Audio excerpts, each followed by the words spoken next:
Salamu alaikum malen cɛni muso denmisɛnnin mabɔkɔrɔ an ka foli ani tanu bi aw bɛɛ lajɛlen aw denkɛ ni aw balimakɛ do Dirisa Mɛmɛnta yɛrɛwolo de Boso da Rampart bi octobre kalo tile 21 bi ye jumadon ye an bɛ dugawu kɛ seli minnu kɛra dugawu minnu kɛra ala deli minnu kɛra bato minnu kɛra an bɛ dugawu kɛ ala ka bɛɛ lajɛlen minɛ ala ka haminako nɔgɔya jamana halisa ala ka kisi jamana in ala ka kisi ka tɛmɛ dugu tɔɔrɔ ma malen cɛna muso denmisɛnnin mabɔkɔrɔ an b'a ɲini aw fɛ video in aw ka partage kosɛbɛ aw ka aimer aw ka commenter aw ka cœur caman bila pour que minnu m'u sigi ni ci wɛrɛ foyi t'u la k'an ka video k'u signaler ci wɛrɛ t'u la k'an ka video k'u sigi k'u signaler walasa video bɛ bloquer cogo min na walasa émission bɛ se ka jɔ cogo min na parce que dɔw fana bɛ yen nɔ olu ka baara ye pour que tiɲɛ kana dɔya parce que ni jamana bɔra bolo la o tɛ olu arranger a bɛ n'a fɔ sɛ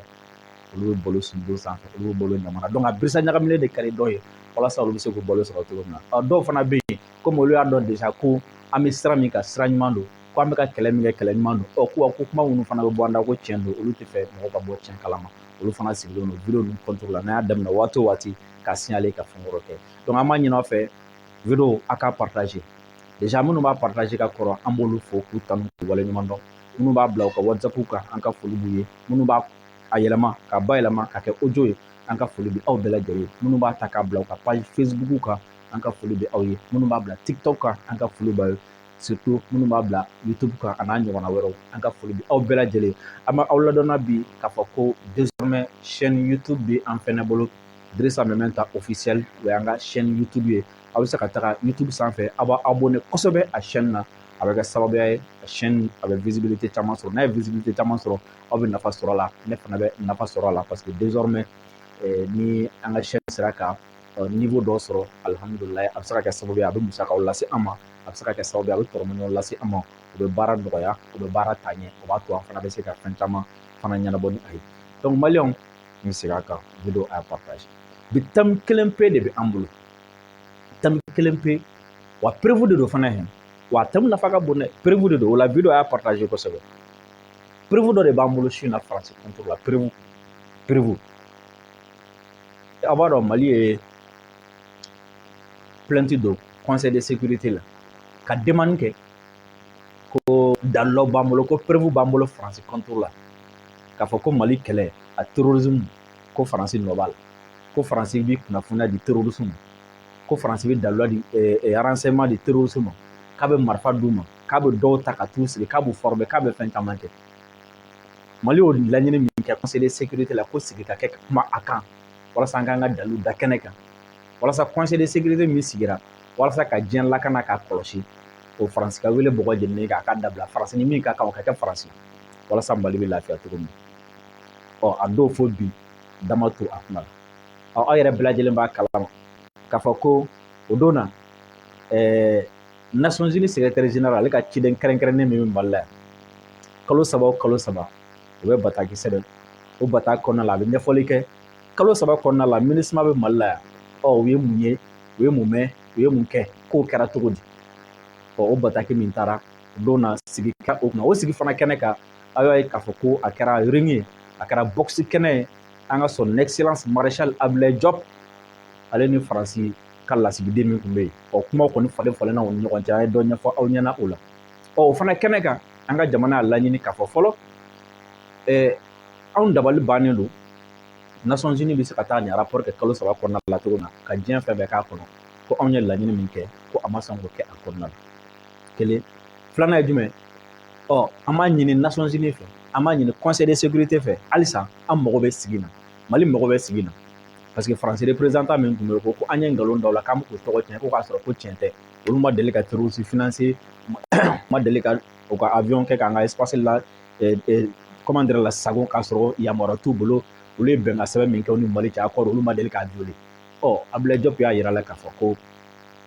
n'i dalen b'i yɛrɛ la komi e ko déjà ko anw ye nkalon da aw la o ɲuman ye min ye kɛnɛ y'an ka sigi dalu min b'an bolo an b'a da dalu min bɛ aw bolo a b'a da o ye kelen filanan ye jumɛn komi kɛnɛ in tɛ se ka sigi anw fɛ fo mɔgɔ minnu bɛ conseil de sécurité la olu dɔ de ka dossier in ta ka na ni a ye komi aw yɛrɛ ni yɛrɛ lajɛya ka di aw ye yanni k'i ta kɛ kuma camanba ye aw yɛrɛ ka dossier in ta siɲɛ kelen sa a ka na parce que a ye diɲɛ ko bɛɛ kɛ walasa nin sigi in kana kɛ komi e ye kuma daminɛ ka ban a ta ka na n'a ye kɔfɛ an fana taara ɲinini kɛ a b'a dɔn mɛmɛ ta ti bɔ a ka recherche la an taara ɲinini kɛ an taara recherche kɛ an taara bɔ a ka ja Mali dɔrɔn tɛ ja Faransi taara yɔrɔ yɔrɔ Faransi ka baara de ye terroriste financier ja Faransi taara yɔrɔ yɔrɔ Faransi ka baara de ka terroriste k'u tɔbɔtɔ ka wari d'u ma Faransi taara yɔrɔ yɔrɔ ja Faransi ka baara de ka terroriste dɛmɛ n'a fɔ a bɛ ka kɛ Mali la cogo min o de la dɔgɔkun tɛmɛnen l'Américain fɛ yen Américain fɛ yen Faransi fa u fa ani u ba u ka allié u ni minnu bɛ ka jɛ ka diɲɛ ci Américain fɛ yen olu de ye Faransi condamné bɛ ka wari bɔ k'a di terroriste ma ka Faransi condamné ko Faransi ye wari di terroriste ma k'o terroriste kɛra sababu ye ko ka Américain faga ka Faransi condamné dollar wari miliyɔn caman caman caman la et n'an kun y'a bɔ fan wɛrɛ fɛ u b'a fɔ k'an ye nkalon da o la an taara Faransɛw yɛrɛ ka ta u yɛrɛ fɛ yen ka na n'a ye an b'a video k'a la k'a bayɛlɛma aw ye bamanankan na aw b'a lamɛn ni Ala sɔnna kuma maliyɛnw bi ta Faransi ko ka preuve min yira la ko min ye nkalon ye dɛ Américain yɛrɛ bɔra ni preuve dɔ ye Faransi contre la ninnu ka jɛ kɔni ko ɲɔgɔn badon bɛ su a ja u bɛ jɛ la nka u yɛrɛ bɛɛ b'a dɔn k'a fɔ ko si man ɲi kuma maliyɛnw video a partage kosɛbɛ fɛn min ye Faransi ye n'o y'o fɔ aw ye a minɛna a minɛnen an b'a video k'a la ensuite n'a y'a lajɛ an bɛ sɔrɔ k'a bayɛlɛma aw ye bamanankan na n'an tilal'o la Abdoulaye Diop fana jaabi dɔ kɛ conférence de presse la an b'o fana kɛ a la nka yan'o cɛ an kanubaga n'an dɛmɛbagaba n'o ye Cherif Thiam Haidara an ka foli ani tanu bɛ a kosɛbɛ banabaatɔ ni banabaatɔ somɔgɔw a fana k'a fɔ ko ni bana n'a ma yala a fura tɛ sɔrɔ fura ma jɔ maa tɛ mɔgɔ kana jɔ fura la mɔgɔ si t'i ka bana sababuya dɔn Cherifukɛ ka fura mɔgɔ ma deli k'a lagosi an ye fɔlɔ mɔgɔ m'a fɔ an ye fɔlɔ k'u y'a ta k'a ma fɛn ɲɛ u ye m'a fɔ k'a bɛ filɛli kɛ mɔgɔ ye m'a fɔ k'a bɛ san fɛn kɛ mɔgɔ ye ayi fura de bɛ a bolo i n'a fɔ dɔgɔtɔrɔ mɔgɔ furakɛ cogo min na a fana bɛ mɔgɔ furakɛ ten nka n'a gɛlɛyara k'a jigin a taara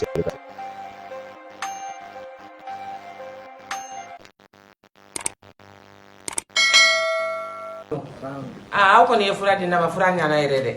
fura a y'a sɔrɔ ne tun man kɛnɛ yɛrɛ de n tun dalen de don furudimi juguman bɛ na bi kɔni alhamdulillah ne ye fura ta nɔgɔyara ma yɛrɛ de ala la ni mɔgɔ min kɔni y'a ta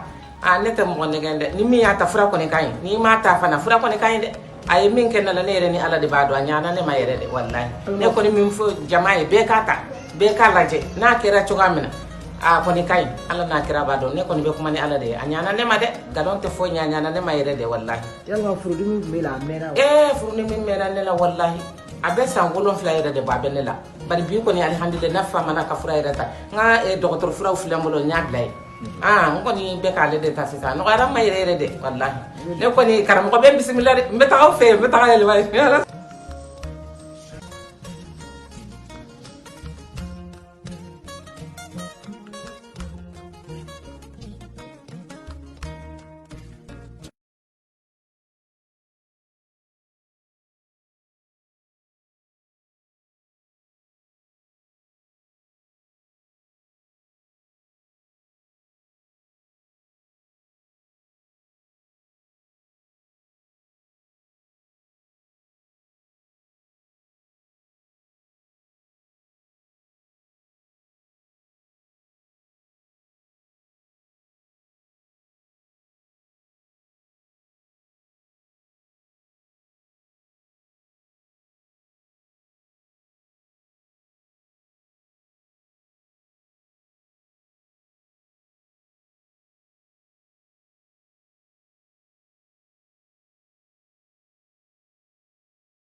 Aux États-Unis, le cimentier français Lafarge va passer à la caisse amende record pour échapper à des poursuites pénales. La somme est astronomique. Écoutez bien, 778 millions de dollars. On va retrouver Camille Gutin à Washington. En fait, Lafarge, Camille, est accusé d'avoir aidé des organisations terroristes en Syrie pour pouvoir continuer à travailler. Oui, c'est une amende record, l'une des plus importantes jamais payées par une compagnie privée pour avoir aidé des organisations terroristes. Le cimentier Lafarge a été condamné par la justice américaine à verser 790 millions d'euros de pénalité. Ce qui est reproché à l'entreprise, c'est d'avoir versé de l'argent entre 2013 et 2014 en Syrie à des groupes terroristes comme l'État islamique pour continuer à faire fonctionner normalement son usine de ciment. Alors certes, le groupe Lafarge a dit regretter ses actes, mais je peux vous dire qu'ici, aux États-Unis, la décision a été plus qu'applaudie puisque pendant que le cimentier Lafarge versé cet argent à des groupes terroristes, plusieurs Américains ont été enlevés sur le sol syrien. Certains ont été torturés, exécutés, d'autres décapités. Vous vous souvenez sûrement de James Foley. Et puis les poursuites ne devraient pas s'arrêter ici puisqu'en France, le cimentier Lafarge est également inculpé de complicité de crimes contre l'humanité.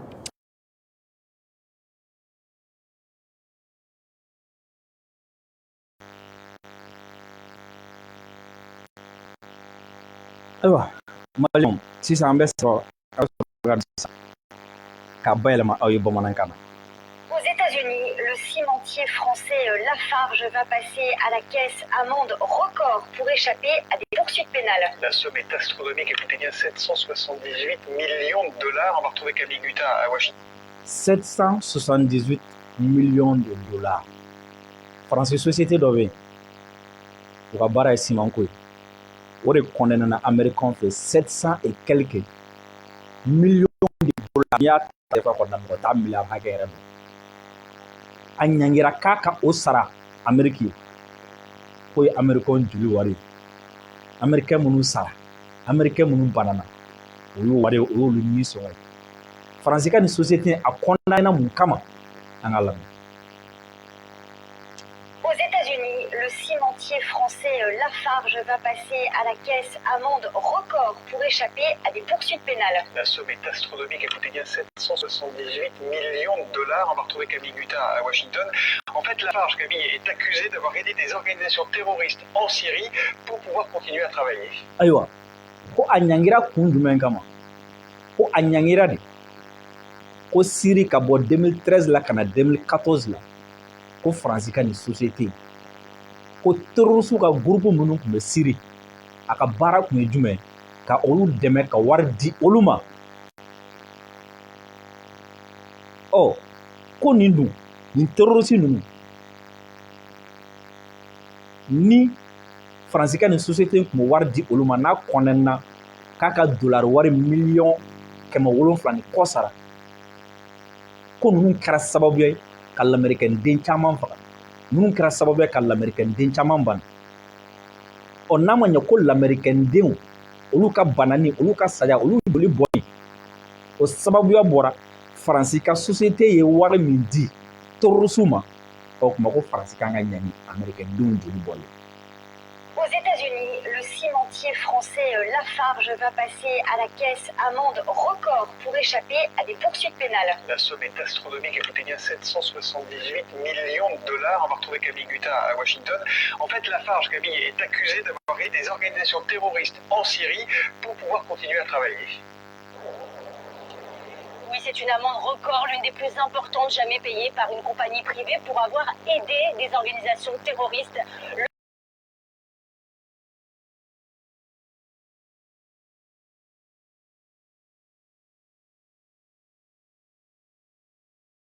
En 2014, en Syrie, à des groupes terroristes comme l'État islamique pour continuer à faire fonctionner normalement son usine de ciment. Alors certes, le groupe Lafarge a dit regretter ses actes, mais je peux vous dire qu'ici, aux États-Unis, la décision a été plus qu'applaudie puisque pendant que le cimentier Lafarge versé cet argent à des groupes terroristes,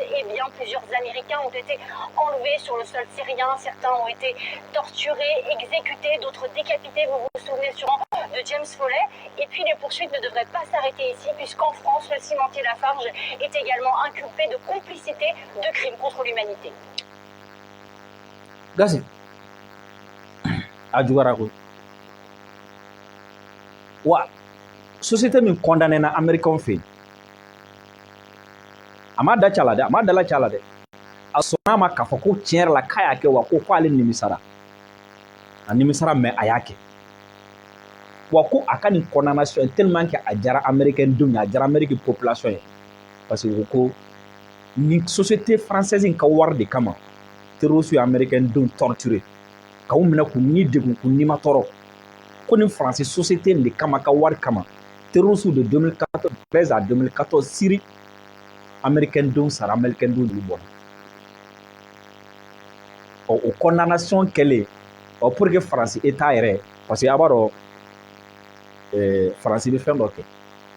faransi bɛ jamana o jamana kan faransi bɛ jamana o jamana sɔn état yɛrɛ tɛ taga directement ka taa sɔnni kɛ état tɛ taga directement ka taga tiɲɛni kɛ état b'i dogo société de kɔfɛ